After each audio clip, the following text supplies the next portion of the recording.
मेरे YouTube channel एस्ट्रोनॉलेज पर आपका स्वागत है। नमस्कार, मैं हूं नरेश कुमार। सबसे पहले उन दर्शकों का धन्यवाद जिन्होंने पेज को सब्सक्राइब किया है, पेज के वीडियोस को शेयर कर रहे हैं, लाइक कर रहे हैं और कमेंट बॉक्स में हमें अपनी राय भी दे रहे हैं। दोस्तों, ज़िंदगी में उतार चढ़ाव आते रहते हैं। हर साल कोई ऐसा समय आता है जब आपकी लाइफ में उतार और चढ़ाव जो है वो देखने को मिलते हैं। 2024 भी ऐसा ही साल है जब कुछ दिन जो हैं साल के वो बहुत अच्छे नहीं हैं एस्ट्रो साइकिल के लिहाज से। तो सबसे पहले तो ये समझेंगे कि कौन से वो दिन हैं अच्छे नहीं हैं। 110 दिन हैं टोटल जो एस्ट्रो साइकिल के लिहाज से अच्छे नहीं हैं, और कौन सी ऐसी राशियां हैं जिनके ऊपर इसका असर पड़ेगा, आगे इस पर ही चर्चा करते हैं। तो सबसे पहली चीज़ जो इस समय की प्लैनेटरी पोजीशन है वो ये है कि धनु राशि में इस समय सूर्य और मंगल का गोचर जो है वो हो रहा है। ये दोनों मित्र हैं। और शनि जो है वो अपनी ही कुंभ राशि में गोचर कर रहे हैं। राहु का गोचर इस समय जो हो रहा है वो हो रहा है मीन राशि में। अब स्थिति कहाँ से बिगड़नी शुरू होगी वो तिथि है 13 फरवरी, और कब तक स्थिति खराब रहेगी वो तिथि है 1 जून। लगभग 110 दिन का समय है जब शनि के ऊपर से सूर्य भी गुजरेंगे और शनि के ऊपर से मंगल भी गुजरेंगे। इसके अलावा राहु के ऊपर से सूर्य भी गुजरेंगे और राहु के ऊपर से मंगल भी गुजरेंगे। ये दोनों ही जो युतियां हैं पाप प्रभाव वाली युतियां हैं। शनि मंगल का एक साथ आना अच्छा नहीं है, राहु मंगल का एक साथ आना अच्छा नहीं है, राहु सूर्य का एक साथ आना अच्छा नहीं है, और राहु के साथ मंगल का एक साथ आना अच्छा नहीं है। ये जो युतियां बन रही हैं इसके कारण राशियों के ऊपर काफ़ी असर पड़ेगा। तो 13 फरवरी को सूर्य आगे आएंगे और शनि के साथ युति करेंगे कुंभ राशि में। ये युति अच्छी नहीं है एस्ट्रोलॉजी के लिहाज से। और इसके बाद लगभग 15 मार्च के आसपास वो सूर्य जो हैं वो राहु के साथ युति करेंगे। ये युति भी अच्छी नहीं है, तो इसका भी असर होगा। इसी बीच 15 मार्च के आसपास मंगल शनि की युति बन जाएगी। मंगल शनि की युति भी अच्छी नहीं है क्योंकि ये दोनों ही एनिमिकल प्लैनेट हैं। इसके बाद लगभग 23 अप्रैल को मंगल और राहु जो है वो एक साथ आ जाएंगे। ये 1 जून तक रहेंगे। ये युति भी जो है वो अच्छी नहीं है एस्ट्रोलॉजी के लिहाज से, यदि हम इसको काउंट करें। अब इसका असर क्या होगा, तो सबसे पहले शुरुआत करते हैं। जो सबसे पहले युति बनेगी वो बनेगी सूर्य और शनि की। सूर्य और शनि का कुंभ राशि में आ जाना, एक साथ आ जाना अच्छा नहीं है। सबसे पहले तो कुंभ राशि के लिए ही अच्छा नहीं है। दूसरा, युति सिंह राशि पर रहेगी, दृष्टि दोनों की सिंह राशि पर रहेगी, इसके लिए अच्छा नहीं है। और सूर्य जो है वो शनि के साथ रहेंगे तो पार्टनर की हेल्थ को, कुंभ राशि के जो जातक हैं उनकी पार्टनर की जो हेल्थ है उसके साथ कॉम्प्रोमाइज़ हो सकता है। क्योंकि हालांकि सूर्य सप्तमेश हैं इस पत्रिका में, अपने भाव को देखेंगे, लेकिन चूंकि दृष्टि हमेशा जो है वो अच्छी नहीं होती, और ख़ासतौर पर जब शनि के साथ आ गए हैं तो 2 पाप ग्रहों का आ जाना और सप्तम को देखना अच्छा नहीं है। इसके अलावा कन्फ्लिक्ट भी हो सकता है क्योंकि सूर्य चंद्रमा जो है उसके ऊपर से शनि का गोचर हो रहा है, सूर्य का भी गोचर होगा। तो जब ये 2 फायरी प्लैनेट चंद्रमा के ऊपर से गोचर करते हैं तो चंद्रमा आपका मन होता है, तो आपका मन थोड़ा सा विचलित रहता है, या फिर आप गुस्से में ज़्यादा रहते हो क्योंकि ये फायरी प्लैनेट हैं और आप गुस्से में ओवर रिएक्ट कर सकते हो। ये मैं कुंभ राशि के जातकों के लिए बात कर रहा हूँ। और वो जो ओवर रिएक्शन है वो आपके पार्टनर के साथ होने की संभावना ज़्यादा है क्योंकि दृष्टि सीधी जा रही है।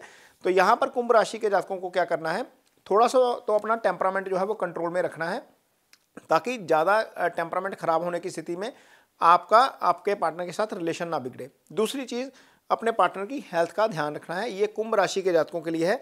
सूर्य और शनि की युति आपकी कुंडली में 13 फरवरी से लेकर 15 मार्च तक की स्थिति। अब ये जो युति बन रही है इसका असर, युति तो बन रही है कुंभ राशि में, लेकिन मकर राशि के लिए ये युति बनेगी आपकी दूसरे भाव में। और दूसरे भाव में जो प्लैनेट्स हैं वो जब बैठते हैं तो अष्टम को देखते हैं। अष्टम का जो भाव है वो एक्टिवेट रहेगा। 2 पाप ग्रहों का प्रभाव रहेगा मकर राशि के जातकों के लिए। यहाँ पर आपको गाड़ी जो है वो धीमी चलाने की ज़रूरत है, खासतौर पर मकर राशि के जातकों को, क्योंकि अष्टम भाव दुर्घटना से जुड़ा भाव है, अष्टम भाव सडन लॉस का भाव है, अष्टम भाव आपकी लंबी बीमारी का भाव है। इसलिए इस भाव के ऊपर 2 पाप ग्रहों का प्रभाव होना अच्छा नहीं है। मकर राशि के जातकों को इस चीज़ का ध्यान रखना चाहिए क्योंकि अष्टम एक तरीके से एक्टिव रहेगा, तो ये स्थिति अच्छी नहीं है। मीन राशि के जो जातक हैं उनके लिए युति बनेगी 12वें भाव में। 12वें भाव में जो युति बनती है तो आपको उसका नुकसान हो सकता है। नुकसान इसलिए क्योंकि 12वां भाव खर्चे का भाव है, खर्चा यहीं से आता है, हॉस्पिटलाइजेशन यहीं से आती है, आपकी विदेश यात्राएं इसी भाव से आती है, मोक्ष इसी भाव से आता है। तो मीन राशि के जातकों को कुछ एक्स्ट्रा ऑर्डिनरी खर्चे आ सकते हैं जो शायद एक्सपेक्ट नहीं किए हैं इस सूर्य राहु की युति के कारण। जब ये छठे 12वें भाव में बैठेंगे तो छठे भाव को देखेंगे, तो मीन राशि के जातकों को सलाह है कि वो इस अवधि के दौरान किसी की गारंटी मत लें, किसी को पैसे उधार मत दें, किसी अनावश्यक विवाद में मत फंसें, क्योंकि ये युति देखेगी, दोनों प्लैनेट देखेंगे छठे भाव को जो रोग ऋण शत्रु का भाव है। तो ये मीन राशि के जातकों के लिए थोड़ा सा सावधान रहने की जरूरत है इन विषयों के बारे में लाइफ के, अन्यथा यहाँ पर समस्या आ सकती है। अब कर्क राशि ये ऐसी अगली राशि है जिस पर ये युति बन रही है 8वें भाव में। 8वां भाव आपकी जो है वो लंबी बीमारी का भाव है, एक्सीडेंट का भाव है। यहाँ पर भी थोड़ा सा ध्यान रखने की जरूरत पड़ेगी कर्क राशि के जातकों को, क्योंकि कर्क राशि के जातक यहाँ पर यदि आप ड्राइविंग करते हैं या आपका काम ऐसा है कि हाइट पे चढ़कर काम करते हैं या मशीन पे काम करते हैं, तो कोशिश करिए कि थोड़ा सा सावधान रहिए इस अवधि के दौरान, क्योंकि यहाँ पर सूर्य मंगल शनि की युति होना बहुत अच्छी स्थिति नहीं है आपके लिए। यहाँ पर थोड़ी सी सावधानी ज़रूर बरतनी पड़ेगी। और जब यहाँ पर 2 ग्रह रहेंगे तो देखेंगे दूसरे भाव को, ये धन का भाव है, धन की हानि भी कर सकते हैं। तो यहाँ पर मेन जो है वो 4 राशियाँ हैं जिनको इस युति का नुकसान हो सकता है, मकर राशि, कुंभ राशि, मीन राशि और कर्क राशि। अन्यथा बाकी राशियों पर इसका बहुत ज़्यादा असर नहीं नज़र आएगा। हाँ, सिंह राशि के ऊपर थोड़ा सा नज़र आ सकता है, क्योंकि ये युति का असर सीधा सामने सिंह राशि के ऊपर पड़ेगा, दृष्टि सिंह राशि के ऊपर पड़ेगी। अगली जो युति बनेगी वो सूर्य और राहु की बनेगी। लगभग 15 मार्च से लेकर 13 अप्रैल 14 अप्रैल के आसपास की स्थिति है। ये बीच का समय जो 1 महीना आएगा, सूर्य और राहु मीन राशि में रहेंगे। तो मीन राशि ऑब्वियसली पहले भी प्रभावित है, आगे भी प्रभावित रहेगी, क्योंकि मीन राशि के ऊपर से सूर्य की और राहु की युति बनेगी। हालांकि ये ग्रहण की स्थिति होती है, ये ग्रहण लगेगा, लेकिन भारत में ये ग्रहण अदृश्य है। हालांकि राशि के ऊपर इसका असर जरूर नजर आएगा। तो जब सूर्य और राहु की युति चंद्रमा के ऊपर बन रही है, यानी कि आपकी राशि के ऊपर बन रही है, तो निश्चित तौर पर आपकी मानसिक स्थिति में इसका फर्क पड़ सकता है। आप ओवर थिंकिंग कर सकते हैं, आप ओवर थिंकिंग में ओवर रिएक्शन कर सकते हैं। सूर्य फायरी प्लैनेट है, यहाँ पर आपका टेम्परामेंट जो है वो आपको कंट्रोल रखने की ज़रूरत पड़ेगी। कन्या राशि के ऊपर चूंकि दृष्टि रहेगी दोनों की, सूर्य और राहु की, इसलिए कन्या राशि भी इससे प्रभावित होगी। यदि आप मैरिड हैं तो आपका पार्टनर प्रभावित होगा, यदि आप बिजनेस में हैं तो आपका बिजनेस पार्टनर प्रभावित होगा। उसके साथ आपके रिलेशन खराब हो सकते हैं, अपनी वाइफ या अपने हस्बैंड के साथ रिलेशन खराब हो सकते हैं, आपके पार्टनर की हेल्थ को लेकर इश्यू हो सकता है। ये इन सारी चीज़ों का ध्यान रखना पड़ेगा सूर्य और राहु की युति के दौरान। अब अगली राशि जो प्रभावित होगी इससे वो है आपकी मेष राशि, क्योंकि मेष राशि से ये युति बन रही है 12वें भाव में। 12वां भाव अगेन खर्चे का भाव है, हॉस्पिटलाइजेशन का भाव है। 12वें भाव से जो है हम मोक्ष देखते हैं, 12वें भाव से विदेश यात्रा देखी जाती है। खासतौर पर जिन्होंने विदेश की फाइल लगाई है वहाँ पर समस्या आ सकती है। जब ये 12वें भाव में 2 ग्रह बैठेंगे तो छठे भाव को देखेंगे। छठे भाव में दोनों ग्रहों की दृष्टि का मतलब है कि इस अवधि के दौरान आप किसी की गारंटी मत लीजिए, किसी को पैसे मत दीजिए, किसी पर भरोसा मत कीजिए, अन्यथा आपका भरोसा टूट सकता है। ये रोग ऋण शत्रु का भाव है। अपनी सेहत का ध्यान रखिए, अपने खाने पीने का ध्यान रखिए। ये आपको मेष राशि के जातकों को ध्यान रखना है, क्योंकि ग्रहण लग रहा है 12वें भाव में और सूर्य और राहु की युति 12वें भाव में है। ये स्थिति अच्छी नहीं है। अगली राशि जिसके ऊपर इसका असर आएगा वो है सिंह राशि। सिंह राशि के जातकों के लिए अष्टम भाव में सूर्य और राहु की युति बनेगी। अष्टम भाव में सूर्य और राहु की युति का मतलब है कि आपको एक्सीडेंट का भय रह सकता है इस अवधि के दौरान। ड्राइविंग स्लो करिए, मशीन पे काम करते हैं तो वहाँ पर ध्यान रखिए। सीढ़ियाँ उतरने चढ़ने में आपका काम है तो आप वहाँ पर थोड़ा सा ध्यान से उतरे चढ़ें। सड़क पर जाते वक्त भी थोड़ा सा सावधानी से काम लें, क्योंकि अष्टम भाव में सूर्य राहु की युति है। ये हादसे का भाव है, ये लॉस का भाव है। यहाँ पर युति होने का मतलब है कि दूसरे भाव को देखेंगे और दूसरे भाव में जो है वो बुध की आपकी राशि पड़ी है कन्या, वो धन भाव होता है। वहाँ पर भी आपको हानि हो सकती है, धन की हानि भी करवा सकता है ये सूर्य ग्रहण जो आपके अष्टम भाव में लगेगा। और सूर्य राहु की ये युति अच्छी नहीं है, किसी भी लिहाज से हम देखते हैं तो ये स्थिति अच्छी नहीं है। इसके बाद बात करेंगे मंगल और शनि की युति की। मंगल और शनि की युति जो हो रही है वो 15 मार्च से हो रही है। 15 मार्च को मंगल और शनि एक साथ आ जाएंगे। अगेन वो कुंभ राशि है जिसमें वो साथ आएंगे और मंगल और शनि दोनों ही एनिमिकल प्लैनेट हैं। ऐसे में मंगल से संबंधित 2 राशियां मेष राशि और वृश्चिक राशि प्रभावित होगी।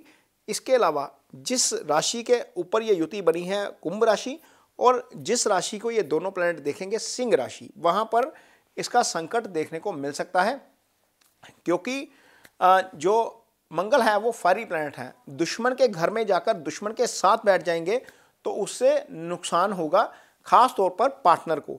शनि सप्तम को देख रहे हैं, और मंगल भी सप्तम को देख रहे हैं। सप्तम पार्टनर का घर है, जो आपका लाइफ पार्टनर है उसका भी घर है, और जो आपका बिजनेस पार्टनर है उसका भी घर है। जब दोनों ग्रहों की दृष्टि इस भाव के ऊपर रहेगी तो इस भाव से संबंधित जो रिजल्ट्स हैं वो खराब हो सकते हैं। पार्टनर की हेल्थ को लेकर इशू आ सकता है, सबसे पहली चीज। दूसरी चीज, बिजनेस पार्टनर के साथ संबंधों में खराबी आ सकती है, या पार्टनर के साथ कंफ्लिक्ट हो सकता है। यहां पर यह सावधानी बरतने की जरूरत पड़ेगी कुंभ राशि के जातकों को, मंगल और शनि की युति के कारण। चूंकि यह सिंह राशि पर प्रभाव पड़ रहा है, इसलिए सिंह राशि के जातक भी इस जो है वो दृष्टि के प्रभाव में आ सकते हैं। वहां पर आपको थोड़ा सा ध्यान रखने की जरूरत पड़ेगी। अब देखते हैं मीन राशि जो है, मीन राशि के लिए ये युति बन रही है 12वें भाव में। अब 12वें भाव में मीन राशि में मंगल और शनि की युति बनना, पहले तो मीन राशि शनि की 7.5 के पहले फेस में है, ऊपर से मंगल का भी प्रभाव आ गया। अब मंगल का प्रभाव 12वें भाव में आ गया तो मंगल चोट चपट के कारण ग्रह है, जो है वो मंगल के कारण दुर्घटना हो जाती है कई बार, तो थोड़ा सा सावधानी बरतनी पड़ेगी। एक दूसरा, स्लीपिंग डिसऑर्डर का भाव है 12वां भाव, बेड कंफर्ट्स यहीं से आते हैं सारे, आपका खर्चा यहीं से आता है, तो अनावश्यक खर्चे आपको देखने को मिल सकते हैं। चूंकि शनि की दृष्टि धन भाव के ऊपर भी जा रही है तो धन की भी हानि हो सकती है, और मंगल शनि छठे भाव को देख रहे हैं, तो छठे भाव पर मंगल शनि की दृष्टि होने के कारण रोग ऋण शत्रु वाला भाव जो है वो 2 पाप ग्रहों के प्रभाव में आ जाएगा। तो यहाँ पर आपको थोड़ा सा किसी की गारंटी लेने से बचना है, किसी को पैसे देने से बचना है, और किसी के साथ अनावश्यक विवाद से बचना है, और खाने पीने का खास तौर पर ध्यान रखना है, क्योंकि खाए पिएंगे कुछ ना कुछ स्टमक से रिलेटेड इशू आपको इस अवधि के दौरान आ सकता है। ये होगा मीन राशि के जातकों के साथ 12वें भाव में मंगल शनि की युति होने के कारण। कर्क राशि के जातकों के लिए भी मंगल शनि की युति अष्टम भाव में हो रही है, तो कर्क राशि के जातकों को मंगल शनि की इस युति के कारण खास तौर पर ड्राइविंग के वक्त सावधान रहना है, अपनी वाणी को लेकर सावधान रहना है, और अपने किसी भी आप जगह पर जा रहे हैं, काम कर रहे हैं, कहीं आपका काम मशीनरी से जुड़ा हुआ है, कहीं आप हाइट पे चढ़ के काम करते हैं, तो वहाँ पर सावधान रहिए, क्योंकि यहाँ पर मंगल शनि की युति बनना, ये अष्टम भाव है, ये हास्य का भाव है, मंगल हास्य के कारक ग्रह हैं, तो कोशिश करिए कि आपको कहीं चोट ना आ जाए, इसलिए सावधान रहना पड़ेगा। यहाँ पर मंगल शनि रहेंगे तो दूसरे भाव को देखेंगे तो आपकी वाणी पर इसका प्रभाव नजर आएगा। आप अपनी बात जो है वो लॉजिक की बजाय फोर्स के साथ कहने की कोशिश करेंगे, तो कोशिश करिए कि इस अवधि के दौरान आप अपनी वाणी पर भी नियंत्रण रखें, क्योंकि इस स्थिति में आपकी वाणी आपके कंट्रोल से बाहर जाएगी, उससे आपका रिलेशनशिप बिगड़ेगा, जिससे नुकसान हो सकता है, इससे धन की हानि भी हो सकती है, क्योंकि दूसरा भाव धन भाव भी होता है। आगे चलेंगे तो 23 अप्रैल को मंगल और राहु की युति बन जाएगी मीन राशि में। अब 23 अप्रैल को जब मंगल और राहु की युति बनेगी मीन राशि में, हालांकि मंगल और राहु का लगन में हो जाना, इसको पहले तो कहते हैं कि ये अंगारक है, ये समझने वाली चीज़ है कि ये अंगारक दोष है, लेकिन सभी राशियों के लिए ये अंगारक नहीं होगा। खासतौर पर त्रिकोण के जो भाव होते हैं वहाँ पर मंगल के साथ आकर राहु उसके फलों में वृद्धि कर देते हैं, लेकिन ये डिपेंड करता है कि मंगल आपकी कुंडली में मंगल की स्थिति क्या बनती है। मीन राशि के लिए मंगल मारक भी हो जाते हैं, क्योंकि मूल त्रिकोण राशि दूसरे भाव में आती है, इसलिए यहाँ पर इसको ना तो अंगारक बोलेंगे, ना ही इसको हम बहुत ज़्यादा नुकसानदायक बोलेंगे। लेकिन हाँ, चूंकि उसकी नेचर ऐसी है, दोनों प्लैनेट्स की, दोनों ही दुश्मन ग्रह हैं, फायरी प्लैनेट हैं, इसलिए आपका टेम्परामेंट टेस्ट करेंगे ये प्लैनेट मंगल और राहु 23 अप्रैल से लेकर 1 जून तक। तो आपको मीन राशि के जातकों को अपने टेम्परामेंट के ऊपर कंट्रोल रखना है इस अवधि के दौरान, और आपके पार्टनर की हेल्थ का जरूर ध्यान रखिएगा। कोशिश करिएगा कि कन्फ्लिक्ट में ना आइए किसी के साथ भी।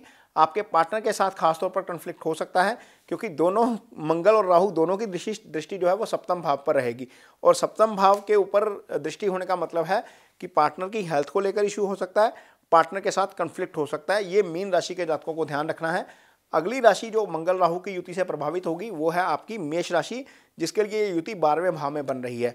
मेष राशि के जातकों को अनावश्यक खर्चे आ सकते हैं, कुछ ऐसे खर्चे जो आपने शायद एक्सपेक्ट नहीं किए वो देखने को मिल सकते हैं। आपकी नींद के साथ इशू हो सकता है, क्योंकि ये बेड कंफर्ट्स का भाव है, और जो लोग विदेश जाना चाहते हैं उनको हो सकता है कि वहाँ पर निराशा का सामना करना पड़े। जिन्होंने फाइल लगाई है वहाँ पर हो सकता है कि दिक्कत हो जाए। जब ये दोनों प्लैनेट 12वें भाव में बैठेंगे तो छठे को एक्टिवेट करेंगे। छठा भाव रोग ऋण शत्रु का भाव है और रोग ऋण शत्रु के भाव के ऊपर मंगल और राहु की दृष्टि का मतलब है कि कोई भी स्थिति आपके सामने आ सकती है, कोई साजिश कर सकता है आपके खिलाफ, और किसी की गारंटी लेने से इस अवधि में बचना है। किसी को पैसे मत दीजिएगा, अन्यथा आपको हो सकता है कि वो पैसा लंबी अवधि तक वापस ना मिले।